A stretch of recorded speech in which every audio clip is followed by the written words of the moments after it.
Hello and welcome to the Strike a Balance podcast for working homeschool moms. This is Charlotte Jones, homeschool coach and homeschooling mom of twin boys.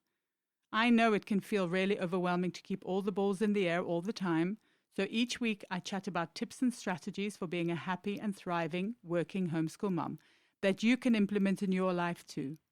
I also speak to awesome and inspiring women who manage to juggle homeschooling and work successfully and find out what their secrets are. Be sure to check out my Working Homeschool Mom Magic Mindset Challenge in the show notes and sign up to my newsletter for lots of cool homeschool freebies. And if you ever need to chat, please book in a session with me. I'm so excited for you to be here, and I hope you'll get so much value out of this episode. So let's get started.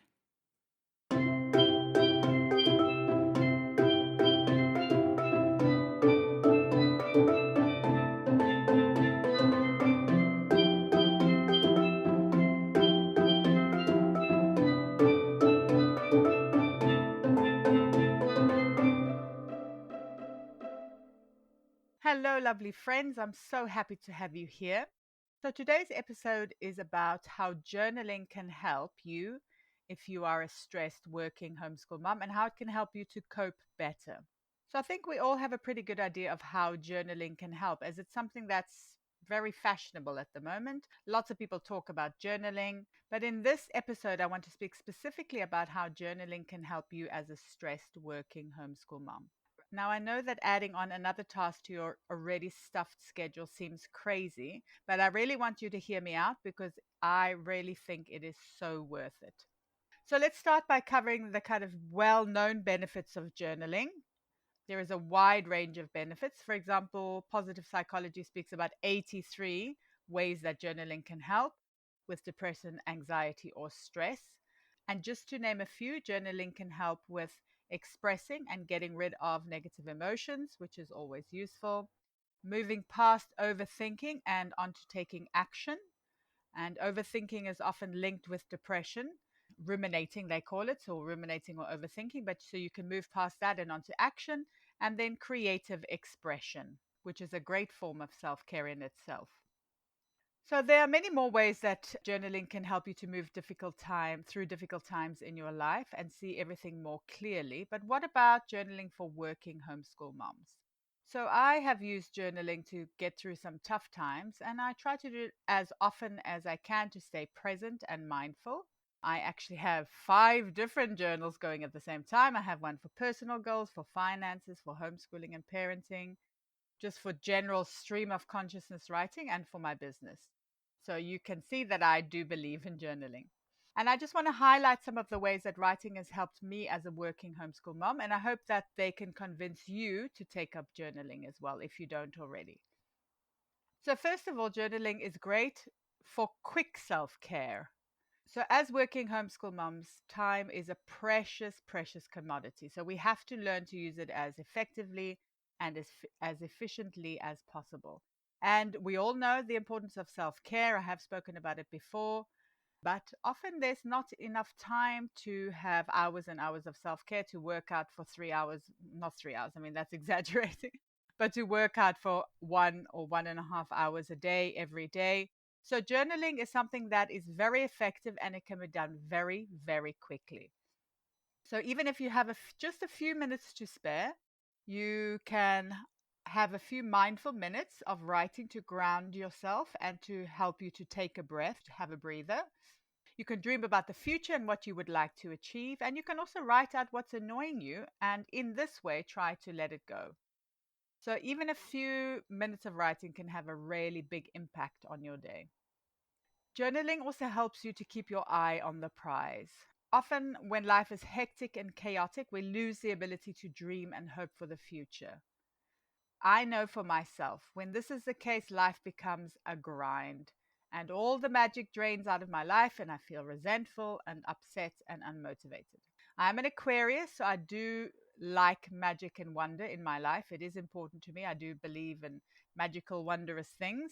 So that's why I love to visualize and write about my hopes and dreams. And by doing this, I can stay connected to them. Writing out your goals can really help to make them concrete so you know exactly what it is that you want.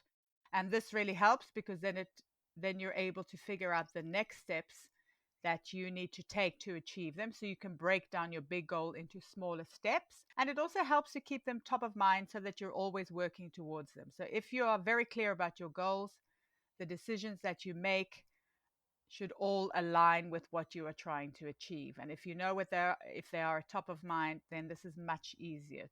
Journaling infuses your life with gratitude, which is once again something that a lot of people speak about, but it is incredibly important. So, as much as dreaming big is great, being grateful for what you have at this very moment is just as important. Lots of experts speak about the importance of gratitude. So, for example, Psychology Today has lots to say about it and all its benefits. Some of the things that they say, which I liked, is that gratitude actually boosts your mood, and it can even actually improve your physical health because it reduces stress. And much like journaling itself, gratitude can help with overthinking, which is linked to depression, like I said. So, having gratitude about choosing to be a working homeschool mom can really help during those tough homeschool days. For example, I remind myself that I'm grateful I'm able to spend so much time with my kids, that I can really be involved in shaping them, and that I can encourage them to believe in themselves, which is something that was lacking when they were public school, because it's not the school's fault, but the school system made us feel like our kids were not capable of doing anything. So the fact that I can encourage them and help them to learn in a way that suits them is really, really important to me. And also, being grateful can remind you of your why. So, why did you choose to be a working homeschool mom? Most likely something wasn't working before, and that's why you chose to lead a different, better life, hopefully. But I know it can be hard to remember when your kids are obviously driving you mad or you're feeling overwhelmed, but it can be incredibly powerful just to spend a few minutes and say, I'm so grateful for this life. I'm grateful for my kids. I'm grateful for whatever it is that you're grateful for.